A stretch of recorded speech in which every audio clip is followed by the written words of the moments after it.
let me just make some brief comments about what's happened recently at the different levels of government and what I think we have to think about or look at.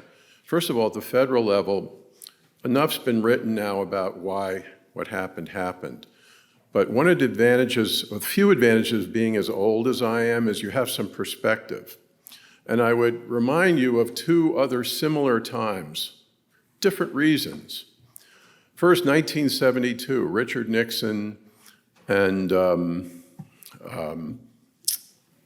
guy from North Dakota. Nixon was not a popular guy. He won overwhelmingly. There's the Vietnam War, other issues. The Reagan era, the Democrats got crushed 2 elections. You remember the term Reagan Democrats?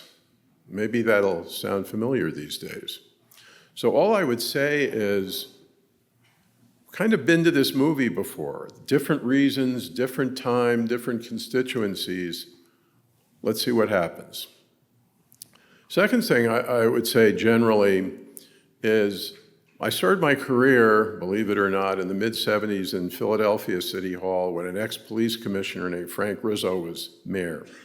What I learned from my time there with the benefit of hindsight is don't judge a book by its cover. For example, there were good unions and bad corrupt unions. There were good developers and bad developers. There were good nonprofits and bad nonprofits. And I think that applies to real estate as well. We talk about, and as I may, about Orange County. It's a big place. It's not one market. LA is a huge place. So I like to try to be very specific from a real estate point of view when I think about opportunities, challenges, et cetera, because they may differ. LA County is the biggest county in the United States. Orange County is the 6th biggest county in the United States. It's got more people than Connecticut. So at the federal level, I think a couple of things I would, from the multifamily perspective, I would want to watch and be careful about. One is cost of materials. Now, we hear a lot of talk about tariffs. I don't know if we really know what will happen or what that means. But one downside, if there's too much imposition of that, we felt this during COVID, is that the timing and cost of materials could go up. That's not a good thing.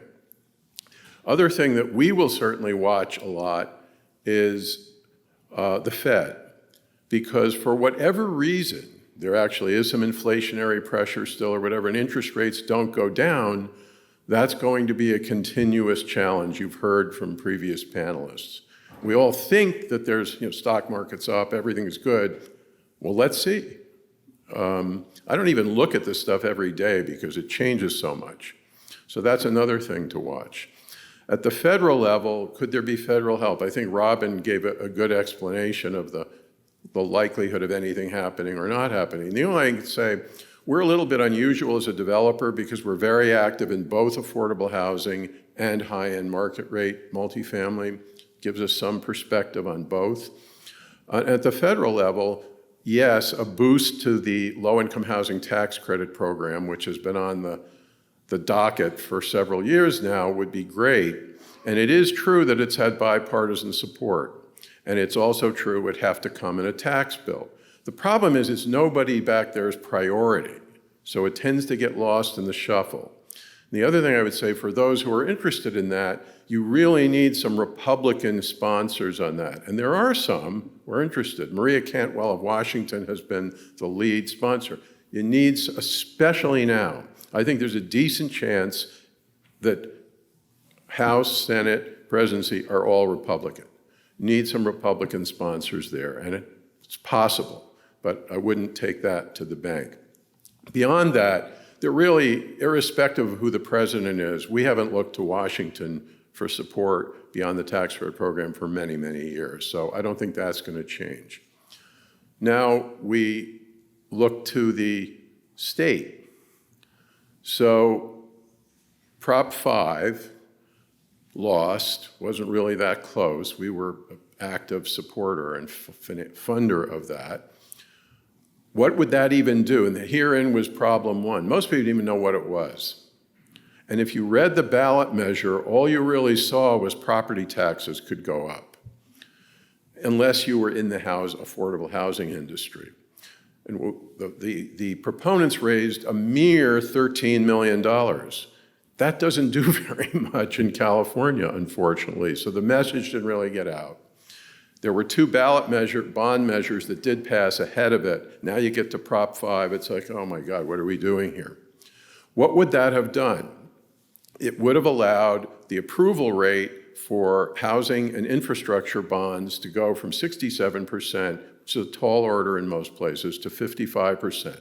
They did that for school bonds 15, 20 years ago. Didn't pass.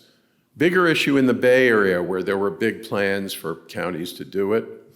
So that's a blow to affordable housing because the state, which has been very supportive of affordable housing, has run out of money. So that will be a challenge. Now, you saw that the proposition in LA on homeless services and funding apparently did pass. And one of the reasons, it was a good campaign, is because it was citizen initiated, it only needed a 50% approval rate. I don't think it got anything close to 67%. That's something to think about as we think about what are we going to do about affordable housing from the funding side. Because a lot has been done, as you've heard, about expediting processing. We're doing, believe it or not, the first SB4 project in the state right now in downtown Laguna Beach, where I happen to live, 2 blocks from the ocean with a church, 100% affordable. And SB4 says if it's a church-owned or education-owned site and it's 100% affordable, and a lot of talk about this in LA, you have a basically ministerial approval. You can't block it, really, for the most part, and you cannot file a CEQA lawsuit, the great NIMBY option. So there's a lot out there to make it easier, as you've heard, to do housing of all kinds. Scott talked about that as well. But we have huge cost challenges. Typically, when things have slowed down, costs have gone down, and the opposite has happened. And I don't see that changing. So now let's shift to the market rate world that we face. We develop market rate housing throughout the Bay Area, Silicon Valley, Santa Rosa, East Bay, San Francisco, LA, Santa Monica, now Orange County. We're looking at San Diego. Rents are lower than they were in many of these markets before COVID, and costs are 30 to 35% higher. It's not rocket science. So comment has been made earlier, and it's right at a global level, that we should have more housing, or there should be more residential downtown. Good luck with that. We have some residential downtown. The opposite is happening. Downtown is a place where you can build, not where the economics would have you build. And that isn't changing right now. And I'm not sure the government fully understands that. It's great that you can get high-rises approved. Guess what? To do a high-rise in LA now, to get to an acceptable level of return on cost, assuming you could get an investor and lender, you'd probably need rents between $7.50 and $8 a square foot. We think we can get that in Santa Monica, and that's about it. So I love to see all these projects getting announced and they're approved, and I'm glad the city's so supportive. I don't see them getting financed anytime soon. And I'm not knocking downtown. We're in downtown. Things need to change. Jobs have actually, as Gino said, moved out, not in. When the state refuses to, in downtown LA, to have employees go back to the office, it boggles my mind. I think COVID is over. I think the government can't even get employees to go back to the office. Maybe that's changing. That's bizarre. And then you wonder why rents haven't gone up or it's harder to build. That's just one example. A couple of things that I think will be very interesting to watch. The Olympics in LA. And Mayor Bass is, I think, doing all she can to try to get the city ready. The city had a good experience in 1984. This gets to comments that Sean Burton made about PLAs and other things. One challenge is going to be, because the city of LA has moved in a arguably more progressive position politically, at least at the city council level. Everything that she proposes, you watch, there will be about 5 hands that go up that say, okay, but we have to have this set aside and this requirement. How's all of that going to get paid for? That's a bigger version of what we all face in the development world right now. Just a comment, I'm jumping around a little bit intentionally. Project labor agreements. Our Grand Avenue project had a full-on project labor agreement. Now why? Well, it's publicly owned land. We got a full TOT rebate for a hotel. We got money from the county to have public open space on the big project site. There's a lot of public money involved. I completely agree that in situations like that, not only politically, but I think it's reasonable to have things like a project labor agreements. Now, we just got approval in the city of Santa Ana on a 42-acre site redeveloping an old shopping center to develop over 3,000 apartments, 250,000 feet of retail, hotel, senior assisted living. We did reach a partial agreement with the carpenters union and the laborers, but not with the building trades. It's not $1 of public money in that deal. And what I always say is, if we are being asked, if a developer trying to do multifamily is being asked to do something that nobody around that developer is doing, only you are, that makes no sense. How could that ever happen? How could you ever satisfy a lender or investor in that situation?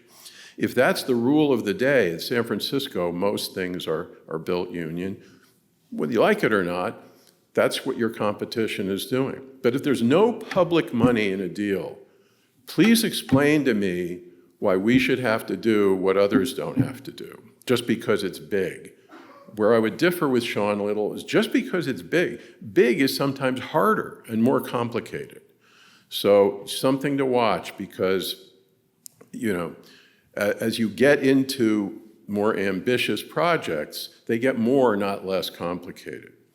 Just a couple of comments on what we've seen and how it may affect housing in recent elections. San Francisco, where we're very active, the jury is still out, but it looks like Mayor Breed is not going to be reelected. They have ranked choice voting there. She's finishing second to an outsider who's never been in public office, but who actually ran slightly to her right, and she's a moderate.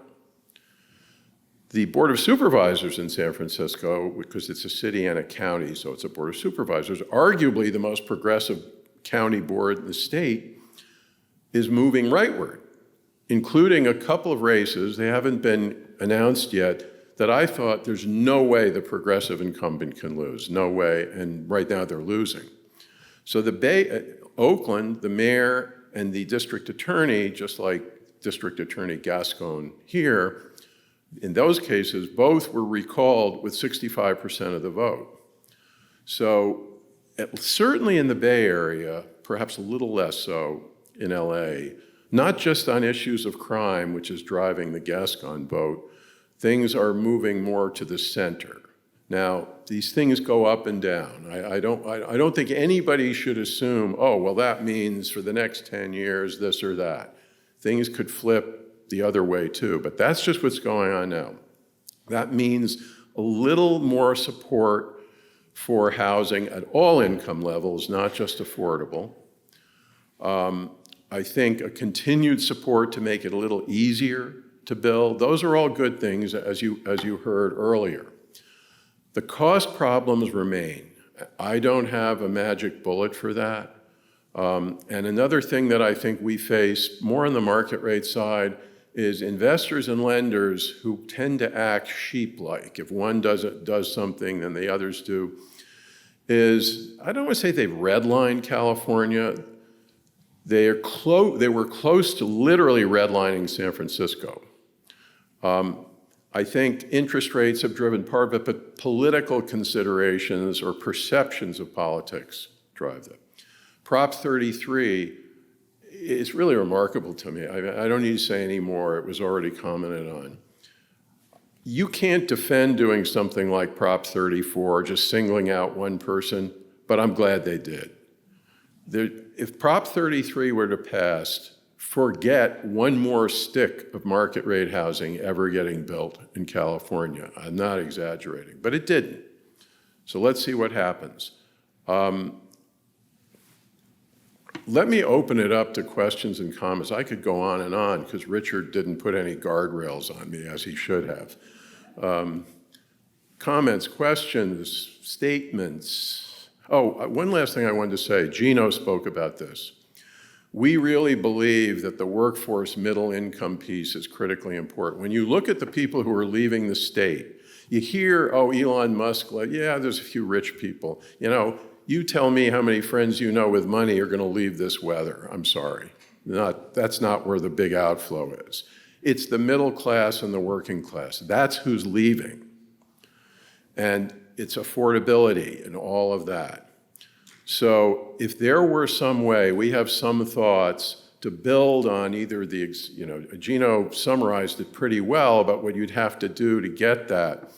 I think that's of critical importance because unless you can find some way Scott talked about on the home building side about smaller, more efficient units, got to find a way to do that. But at least in the cities, and for us to go to Orange County and all, it was a big move. We only built market rate in the urban core. That's changing now. How about the schools? How about the other amenities that keep people or attract people in the cities? If you don't address that, it's all rhetoric. To just say, oh, get more families, build more affordable housing. Why should they live here versus there? Anyway, open it up to a few questions. Just a general question on homelessness, because I've heard them talk about Orange County being not having a lot of homeless. What is it that they're doing different than LA? Because I think it's about 10 times the number of homeless here in LA. Or what are we doing badly here?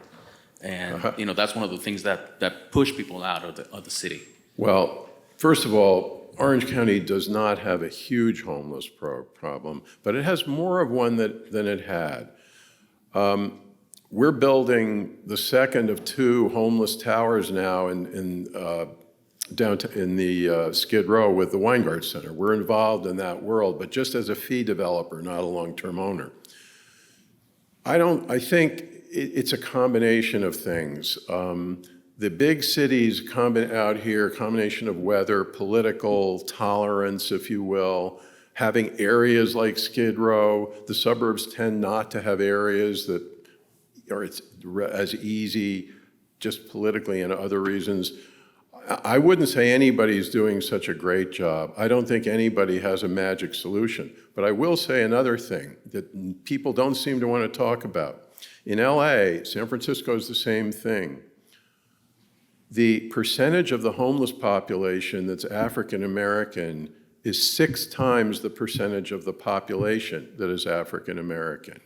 And I'd certainly like to see some elected officials figure out, well, if that's true, don't we want to try to prevent that, not just build more homeless housing? So I don't have a simple answer for you. I would say that nobody has a magic bullet. The cities have a much bigger problem. Going back to the previous conversations around the missing middle, workforce housing, Gino touched on it a bit. If you did have, maybe not a silver bullet, but a few bullets, what would you recommend from a policy perspective to increase that here in California? Well, the challenge has been everybody agrees that it's a problem, but we've run out of money to do the traditional affordable housing, 60% of median income and below, tax credits, et cetera, or there isn't much money. LA has this huge pipeline, believe me, we're in it, waiting for funds that don't now yet exist. So that's the only public money. So the only other things you can do, extend the property tax exemption, which under state law now, it's only 80% of median and below, 80 to 120 in higher income areas, which is politically not so easy because public employee unions say, wait a minute, you're taking money that could go to other public sector things. Use publicly owned land now. So you take the cost of land away. At the higher income levels, the property tax exemption makes a big, big difference. But even still, you're not going to build expensive high-rises even with that without other support. It's not enough to make up the gap. So it's really a financial problem. You know, we're looking at a couple of sites, but there is a financial gap. There's no other way around it. The reason that Waterford proposal worked is it was already built housing, and the interest rates were so low. We are having discussions with a bunch of CEOs in Orange County to build some workforce housing. They would invest but only get a 2 or 3% return, so lower cost of capital. I think you have to take every one of those inputs to make a difference. So let's give Bill Witte a round of applause.